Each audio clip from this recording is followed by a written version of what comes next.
वर्धा लोकसभेचे खासदार रामदास तडस आणि पारडा गावचे शेतकरी माननीय प्रवीण महाजन यांच्यातलं संभाषण व्हायरल झालं। ते व्हायरल झाल्यानंतर वर्धा लोकसभेतील शेतकऱ्यांना कळालं की आपला खासदार आपल्या प्रश्नांवर किती सिरियस आहे किंवा आपला खासदार आपले किती प्रश्न मांडतो। त्यानंतर इतर खासदारांची सुद्धा काय वेगळी गत नाहीये। आता याच्यामध्ये संभाषण मी पूर्ण लिहून घेतलेलं आहे, स्टेप बाय स्टेप तुम्हाला समजून सांगणार आहे आणि आपण शेतकऱ्यांनी काय भूमिका घेतली पाहिजे याच्यावर सुद्धा आपण बोलणार आहे। नमस्कार, मी ज्ञानेश्वर खरात पाटील। आता हे प्रवीण महाजन जे आहेत पारड्याचे, यांनी खासदार साहेबांना फोन केला आणि त्यांनी सांगितलं, नमस्कार प्रवीण महाजन बोलतोय पारड्यावरनं। त्यानंतर ते आधीचं त्यांचं थोडंफार त्यांच्या कामाविषयीचं होतं, ते बोलल्यानंतर शेतीचा विषय त्यांनी काढला। ते असं म्हणतात की शेतमाल आयात करून शेतमालाचे भाव पाडले, सरकारच्या चुकीच्या निर्णयामुळे आपल्या शेतकऱ्यांचे कंबरडं मोडलेलं आहे, तर आपली समाजसेवा काहीही कामाची होणार नाही। शेतकऱ्यांना न्याय मिळाला पाहिजे असं प्रवीण महाजन खासदार रामदास तडस यांना म्हणतायत। तर तडस साहेब पुढून काय बोलतायत की कसं करता सांगा आता, म्हणजे खासदार आहात तुम्ही, सिनियर मोस्ट खासदार आहात तुम्ही पुढून म्हणताय सांगा कसं करायचं आता, तुमच्याकडे प्रश्नाचं उत्तर नाही तर मग तुम्ही खासदार तरी का आहात। त्यानंतर पुढे प्रवीण महाजन म्हणतात कसं करता म्हणजे आपल्याला सांगावं लागेल, संसदेत ही बाब लक्षात आणून द्यावी लागेल। प्रवीण महाजन त्यांना सांगतात की अहो बाबा इथं कसं करता काय म्हणता, तुम्हाला संसदेमध्ये ही बाब लक्षात आणून द्यावं लागेल, तिथं बोलावं लागेल, तुम्ही सरकारमध्ये आहात, सिनियर खासदार आहात, तुमचं ऐकतील लोक, त्यांना सांगावं लागेल असं प्रवीण महाजन म्हटले।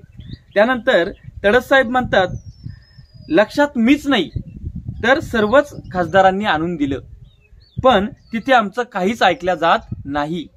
परत एकदा सांगतो, तडस साहेब काय म्हणतात रिप्लाय देताना, लक्षात मीच नाही तर सगळ्यांनी आणून दिलं, परंतु तिथं कुणाचंच काहीच ऐकला जात नाही। त्यानंतर प्रवीण महाजन म्हणतात पियुष गोयल बद्दल बोलले ते, आणि आयात करायची आणि निर्यात होऊ द्यायची नाही असं जे धोरण आहे याच्यामुळे शेतमालाचे भाव पडतात असं त्यांचं म्हणणं आलं। तर त्यावर तडस साहेब म्हणतात हो आता करता काय, परत हो आता करता काय। त्यानंतर तडस साहेब पुढे बोलतात की विरोधक आहे का कोणी, त्यांचं म्हणणं काय की कोणी विरोधक नाही, कोणी विरोधक या विषयावर आवाज उठवत नाही। त्यानंतर विरोधकांमुळे सरकार ताळ्यावर येतं असं तडस साहेबांचं म्हणणं आहे। ते म्हणतात विरोधकच उरला नाही। मग हे प्रवीण महाजन म्हणतात अहो आम्ही तुम्हाला बोलायला पाठवतो, तुम्ही सत्तेत आहात म्हणजे काय बोलायला तुम्हाला मनाई आहे का, सत्ताधारी खासदार आहात म्हणजे तुम्ही पण बोललं पाहिजे, विरोधकांनी बोललंच पाहिजे। विरोधक जर कमकुवत पडत असतील आणि आपली बाजू सत्याची आणि रास्त असेल आणि आपल्यावर अन्याय होत असेल तर आपण बोललंच पाहिजे असं प्रवीण महाजन खासदारांना म्हणतात। यावर तडस साहेब जे बोलतात ते धक्कादायक आहे। तर ते काय म्हणतात की तुम अगर सरकार के खिलाफ बोलेंगे, तडस साहेब म्हणतात तुम अगर सरकार के खिलाफ बोलेंगे तो घर में बैठ जाओ, तुम्हारी कोई जरूरत नाही असं आम्हाला म्हटलं जातं सरकारकडनं। ही अवस्था आहे सत्ताधारी खासदाराची। बरं तो पहिल्यांदा निवडून गेलेला नाहीये, तर सत्ताधारी खासदार हा सिनियर खासदार आहे आणि सिनियर खासदाराची ही अवस्था आहे। ही फक्त एकट्या रामदास तडस यांची अवस्था नाही मित्रांनो, ही प्रत्येक खासदाराची सध्या अवस्था आहे। तुम्हाला सांगतो याच्यामध्ये ते जे प्रवीण महाजन आहेत ते म्हणतात की कोण बोलतोय तुम्हाला असं, कोण सांगतं की तुम्ही शेतकऱ्याच्या मुद्द्यावर बोलाल तर तुम्हाला घरी बसू। त्यावेळेस तडस साहेब म्हणतात की चला माझ्यासोबत, मी तुम्हाला सांगतो कोण कोण म्हणतात, आणि मग ते संभाषण समाप्त होतं। परंतु महत्वाचा मुद्दा वर्ध्यामध्ये आता काही दिवसापूर्वी अमोल ठाकरे नावाच्या शेतकऱ्यावर प्रचंड अन्याय झाला। सीसीआय त्याचा कापूस खरेदी करून घेत नव्हतं, पूर्ण त्यानं कापसाला आग लावली, त्यावेळेस संपूर्ण व्यवस्था जागी झाली, परंतु प्रत्येक कार्यालयाचा उंबरठा त्यानं झिजवला, परंतु त्याच्या बाजूला कोणीही उभं राहिलं नाही। मग तिथं या खासदार तडस साहेबांचा काहीच वचक नाही हे आम्हाला तेव्हा स्पष्ट झालं होतं। मग यांना तुम्ही वारंवार कुणाच्या नावावर आणि कशासाठी निवडून देताय, जे निष्क्रिय आहेत, जे अकार्यक्षम आहेत, त्यांना आपण का वारंवार निवडून द्यायचं हा माझा तुम्हाला प्रश्न आहे। त्यानंतर नाना पटोले असेच बाहेर पडले होते भाजपमधनं, तर नाना पटोले खरे होते असं आम्हाला त्या ठिकाणी आता हे पटायला लागले।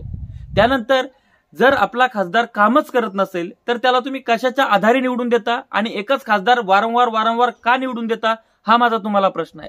सातबारा काय म्हणजे लोकसभा मतदारसंघ काय यांच्या सातबाऱ्यावर लिहिलेला आहे का, पलटी दिल्याशिवाय न्याय मिळत नसतो, बदल हा निसर्गाचा नियम आहे, जिथं बदल नाही तिथं संपावं लागतं। म्हणून तुम्ही जर तुमच्या मतदारसंघामध्ये बदल करणार नसाल तर तुम्हाला संपावं लागेल। आणि ही परिस्थिती आज भाजप सरकारमधल्या खासदारांची असली तरी काल काँग्रेस सरकारमधल्या खासदारांची होती, उद्या काँग्रेसचं सरकार आलं तरी त्याच खासदारांची राहणार। मुळामध्ये हे लोक पक्षाचे जास्त बांधील असतात, जनतेचे कमी बांधील असतात।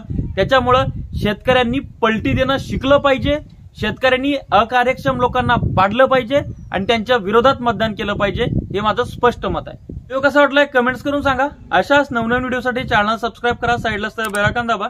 तुर्तास थांबतो, आपली रजा घेतो आपलाच ज्ञानेश्वर खरात पाटील। धन्यवाद।